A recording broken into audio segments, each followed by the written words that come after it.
ಇದರಲ್ಲಿ ಒಂದು ನೀವು ಹೇಳಿದ್ದು ಆನ್ಲೈನ್ ಅಂದರೆ ರೈಟ್ ಎಷ್ಟು ಕಮ್ಮಿ ಥ್ರೂ ಕೊರಿಯರ್ ಅಂದರೆ ಯಾರು ಪೋಸ್ಟು ಕೊರಿಯರ್ ತರಿಸ್ತಾರೆ.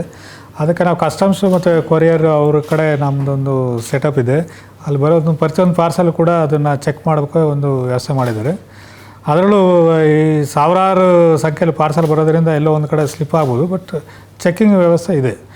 ಜೊತೆಯಲ್ಲಿ ಯಾರು ಈ ಹೈ ವ್ಯಾಲ್ಯೂ ಕಸ್ಟಮರ್ಸ್ ಏನಿದ್ದಾರೆ ಅವರು ದೇ ಪ್ರಿಫರ್ ದಿಸ್ ಡಾರ್ಕ್ ನೆಟ್ಟಲ್ಲಿ ಆರ್ಡ್ರ್ ಮಾಡೋದು.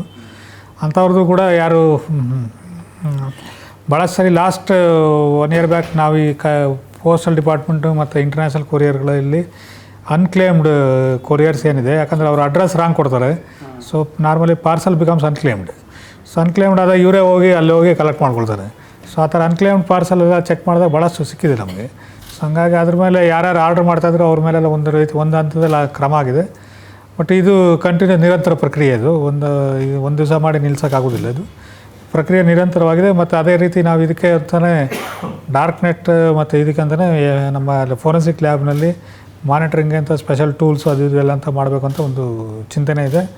ಅದು ನಮ್ಮ ನಾರ್ಕೋಟಿಕ್ ಕಂಟ್ರೋಲ್ ಬ್ಯೂರೋ ಅವರು ಮತ್ತು ನಮ್ಮ IBನವರು ಮತ್ತು ನಮ್ಮ ಸೆಂಟ್ರಲ್ ಸೈಬರ್ ಕ್ರೈಮ್ ಬೋರ್ಡ್ ಏನಿದೆ ಐಪಿಂಗ್ ಇದೆ ಅದೆಲ್ಲ ಸೇರಿಸ್ಕೊಂಡು ಮಾಡೋಂಥ ಉದ್ದೇಶ ಇದೆ. ಇದು ನ್ಯಾಷನಲ್ ಲೆವೆಲಲ್ಲೇ ಮಾಡಬೇಕು ಅಂತ ಇದ್ದಾರೆ. ಅದ್ರ ಜೊತೆಲಿ ನಮ್ಮ ಸ್ಟೇಟ್ ಲೆವೆಲಲ್ಲೂ ನಾವು ಅವ್ರಿಗಿನ ಮುಂಚೆನೇ ಮಾಡಬೇಕು ಅಂತ ನಮ್ಮದು ಕೂಡ ಯೋಜನೆಗಳಿದ್ದಾವೆ. ನಿನ್ನೆ ಕೇರಳದವರು ರಿಕ್ವೆಸ್ಟ್ ಮಾಡಿದ್ದಾರೆ ಸರ್ ಎಲ್ಲ ಸ್ಟೇಟ್ಸ್ಗೂ, ಅಂದರೆ ಅದೇ ಆಪರೇಷನ್ ತೂಫಾನ್ ಅಂತ ಅವರು ಹೊಸ ಗೌರ್ಮೆಂಟ್ ಬಂದಾಗ ಸ್ಟಾರ್ಟ್ ಮಾಡಿದ್ದಾರೆ. ಸ್ಟಾರ್ಟ್ ಮಾಡಿ ಅದರಲ್ಲಿ ಎಲ್ಲರೂ ನಾವು ಚೀಫ್ ಮಿನಿಸ್ಟರ್ಗಳಿಗೆ ಹೋಮ್ ಮಿನಿಸ್ಟರ್ಗಳಿಗೆ ಲೆಟರ್ ಬರೆದಿದ್ದೀವಿ ಅಂತ ಅವರು ಹೇಳಿದ್ದಾರೆ. ಈ ಪೊಲೀಸ್ ಇಲಾಖೆಯಲ್ಲಿ ಒಂದೊಂದು ರಾಜ್ಯದವ್ರು ಇನ್ನೊಂದು ರಾಜ್ಯದಕ್ಕೆ ಅದು ಏನು ಸಹಕಾರ ಕೊಡೋದು ನಾರ್ಮಲ್. ಅದು ನಾವು ಸಹಕಾರ ಕೊಡ್ತೀವಿ, ನಮಗೂ ಅವರು ಸಹಕಾರ ಕೊಡ್ತಾರೆ. ಅದಕ್ಕೆ ಇಂಡಿಯನ್ ಪೊಲೀಸ್ ಸರ್ವಿಸ್ ಅದಕ್ಕೆ ಇರೋದು ಅದು. ಸೊ ಹಂಗಾಗಿ ಅದು ಸಹಕಾರ ನಿರಂತರವಾಗಿ ನಡೀತಾ ಇರ್ತದೆ. ಇದು ಈ ಸಾಮಾಜಿಕ ಕಾರಣಗಳು ಏನಿದೆ ಅದ್ರ ಬಗ್ಗೆ ಒಂದು ದೊಡ್ಡ ಸ್ಟಡಿನೇ ಆಗಬೇಕು. ಯಾಕಂದರೆ ಇದು ರೂರಲ್ ಏರಿಯಾದಲ್ಲಿ ಯಾಕೆ ಇದು ಸ್ವಲ್ಪ ಗಾಂಜಾ ಮತ್ತು ಅಫೀಮ್ ಮತ್ತು ಇವೆಲ್ಲ ಯಾಕೆ ಜನ ಚಟಕ್ಕೆ ಬೀಳ್ತಾ ಇದ್ದಾರೆ, ಅದ್ರ ಬಗ್ಗೆ ಒಂದು ದೊಡ್ಡದು ಸ್ಟಡಿನೇ ಆಗಬೇಕು. ಅದಕ್ಕೆ ನಾವು ನಿಮ್ಮಾನ್ಸ್ ಅವ್ರಿಗೆ ನಮ್ಮ ರಾಜ್ಯ ಸರ್ಕಾರದ ವತಿಯಿಂದ ಅಥವಾ ಯಾರನ್ನ ಒಂದನ್ನು ಈ ಯಾಕೆ ಈ ಥರ ಸಮಾಜದ ಕೆಳವರ್ಗದ ಜನಗಳಲ್ಲಿ ಇದು ಚಟ ಯಾಕೆ ಜಾಸ್ತಿ ಆಗ್ತದೆ ಇದ್ರ ಬಗ್ಗೆ ಒಂದು ದೊಡ್ಡ ಸಾಮಾಜಿಕ ಸರ್ವೇನೇ ಒಂದು ಆಗಬೇಕಾಗಿದೆ. ಅದಾದ ಮೇಲೆ ನಮಗೆ ಅದು ಯಾವ ಕಾರಣಕ್ಕೆ ಆ ಚಟಕ್ಕೆ ಬೀಳ್ತಾ ಇದ್ದಾರೆ ತಿಳ್ಕೊಂಡ್ರೆ ಅದು ಚಟ ಬಿಡಿಸೋದು ನಮಗೆ ಸರ್ಕಾರಕ್ಕೆ ಈಸಿ ಆಗ್ತದೆ.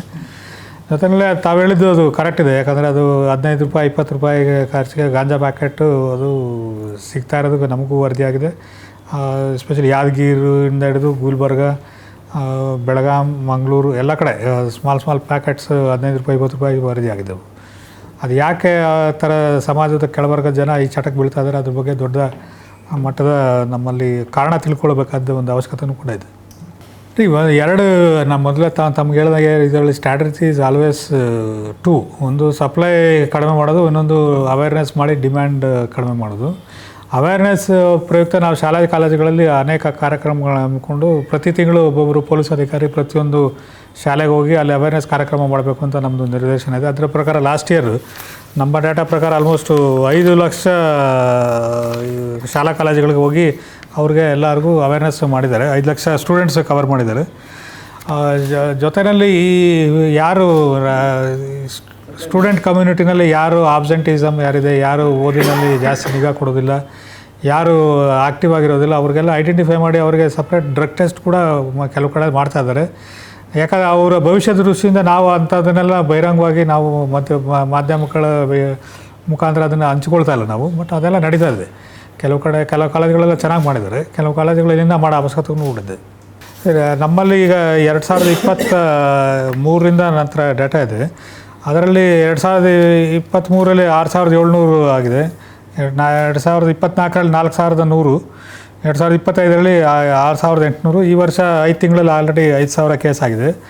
ಅದರಲ್ಲಿ ಕನ್ವಿಕ್ಷನ್ ಒಂದು 3900 2023ರಲ್ಲಿ ಕನ್ವಿಕ್ಷನ್ ಆಗಿದೆ, 2000 ಕೇಸ್ ಕನ್ವಿಕ್ಷನ್ ಆಗಿದೆ. 2025ರಲ್ಲಿ 2500 ಕೇಸ್ ಕನ್ವಿಕ್ಷನ್ ಆಗಿದೆ. ಈ ವರ್ಷ 720 ಕೇಸ್ ಆಲ್ರೆಡಿ ಕನ್ವಿಕ್ಷನ್ ಆಗಿದ್ದಾವೆ.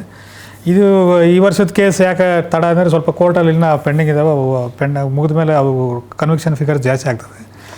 ಇದು ನಮಗೆ ಇದರಲ್ಲಿ ಒಂದು ಮುಖ್ಯ ವಿಚಾರ ಅಂದರೆ ಕೋರ್ಟ್ಗಳಲ್ಲಿ ಸುಮಾರು ಒಂದು 12,000 ಕೇಸ್ಗಳು ಪೆಂಡಿಂಗ್ ಇದ್ದಾವೆ. ಅದಕ್ಕೋಸ್ಕರನೇ ನಾವು ಸರ್ಕಾರವನ್ನು ರಿಕ್ವೆಸ್ಟ್ ಮಾಡಿದ್ವಿ, ಈ NDPS ಕೇಸ್ಗಳಿಗೆ ಪ್ರತ್ಯೇಕ ನ್ಯಾಯಾಲಯ ಮಾಡಿ, ನೀವು ರೆಗ್ಯುಲರ್ ಕೋರ್ಟಲ್ಲಿ ಹೋದರೆ ಇದು ಬೇಗ ಆಗ್ತಾಯಿಲ್ಲ, ಡಿಸ್ಪೋಸ್ ಆಗ್ತಾಯಿಲ್ಲ ಅಂತ. ಆಮೇಲೆ ಕೆಲವು ಕಡೆ ನಮ್ಮಲ್ಲಿ ಈ ಪೆಡ್ಲರ್ ಕೇಸ್ಗಳಿಂದ ಸೀಸರ್ ಕೇಸ್ಗಳಲ್ಲಿ, ಸೀಸರಲ್ಲಿ ಭಾಳ ಟೆಕ್ನಿಕಲ್ ಇದೆ, ಅದು ಪ್ರೊಸೀಜರ್ ಭಾಳ ಟೆಕ್ನಿಕಲ್ ಇದೆ. Since punishment is very heavy, 20 ಇಯರ್ಸ್ವರೆಗೆ ಪನಿಷ್ಮೆಂಟ್ ಇರೋದಕ್ಕೆ ಕೋರ್ಟ್ಗಳು ಒಂದೊಂದು ಮೈನರ್ ಲ್ಯಾಪ್ಸಸ್ ಕೂಡ ಅದನ್ನು ಸೀರಿಯಸ್ ಆಗಿ ತೊಗೊಂಡು ಅದನ್ನು ಶಿಕ್ಷೆಗೆ ಬಿಟ್ಬಿಡ್ತಾರೆ ಅದನ್ನು. ಸೊ ಹಂಗಾಗಿ ಅದು ಸೀಸರ್ದು ಡಿಫೆಕ್ಟ್ಸ್ ಕೂಡ ಭಾಳಷ್ಟು ನಮಗೆ ಪ್ರಾಬ್ಲಮ್ ಇದೆ. ಅದಕ್ಕೂ ಕೂಡ ನಮ್ಮಲ್ಲಿ ಸಪ್ರೇಟ್ ಟ್ರೈನಿಂಗ್ ವಿಂಗ್ ಮಾಡಬೇಕಂತಲೇ ಇದೆ ನಮ್ಮಲ್ಲಿ. NDPS ಕೇಸ್ಗಂತಲೇ ಒಂದು ಸಪ್ರೇಟ್ ಟ್ರೈನಿಂಗ್ ವಿಂಗ್ ಮಾಡಿ ಸೀಸರ್ ಯಾವ ರೀತಿ ಅವ್ರಿಗೆ ನಮ್ಮ ಎಲ್ಲ ಕಾನ್ಸ್ಟೇಬಲಿಂದ ಹಿಡಿದು ಇನ್ಸ್ಪೆಕ್ಟ್ರ್ವರೆಗೆ ಸೀಸರ್ ಯಾವ ರೀತಿ ಮಾಡಬೇಕು, ಅದನ್ನು ಒಂದು ತಪ್ಪಾಗದಾಗ ಯಾವ ರೀತಿ ಮಾಡಬೇಕು, ಅದನ್ನು ಭಾಳ ರೀತಿ ತರಬೇತಿ ಕೂಡ ಆಗತ್ತೇನೂ ಇದೆ. ಸ್ಪೆಷಲ್ ಕೋರ್ಟ್ಗೆ ಪ್ರಪೋಸಲ್ ಕಳಿಸಿದ್ವಿ ರೀ. ಅವರು ಈ ಡೇಟಾ ಕೇಳ್ತಾ ಇದ್ದಾರೆ, ಯಾವ್ಯಾವ ಜಿಲ್ಲೆಯಲ್ಲಿ ಎಷ್ಟೆಷ್ಟು ಕೇಸ್ ಪೆಂಡಿಂಗ್ ಇದೆ, ಬಿಕಾಸ್ ಅವರು ಬೆಂಗಳೂರಲ್ಲಿ ಮಾಡ್ಬೇಕಾ ಮಂಗಳೂರಲ್ಲಿ ಮಾಡ್ಬೇಕಾ ಅಂತ ಕೇಳ್ತಾ ಇದ್ದಾರೆ. ನಾವು ಬೆಂಗಳೂರಲ್ಲಿ 2 ಕೋರ್ಟು ಮತ್ತು ಮಂಗಳೂರು, ಬೆಳಗಾಂ ಮತ್ತು ಗುಲ್ಬರ್ಗ ಕಡೆ ಒಂದೊಂದು ಕೋರ್ಟ್ ಮಾಡಿ ಅಂತ ಹೇಳಿದ್ವಿ. ಸೊ ಅದು ಪ್ರಕ್ರಿಯೆ, ಅದು ಕೋರ್ಟ್ ಮಾಡಬೇಕಂದ್ರೆ ಹೈಕೋರ್ಟ್ ಪರ್ಮಿಷನ್ ಬೇಕು. ಸೊ ಅದು ಪತ್ರ ವ್ಯವಹಾರ ಹೈಕೋರ್ಟ್ ಜೊತೆ ಮತ್ತು ನಮ್ಮ ಲಾ ಡಿಪಾರ್ಟ್ಮೆಂಟ್ ಜೊತೆ ನಡೀತಾ ಇದೆ.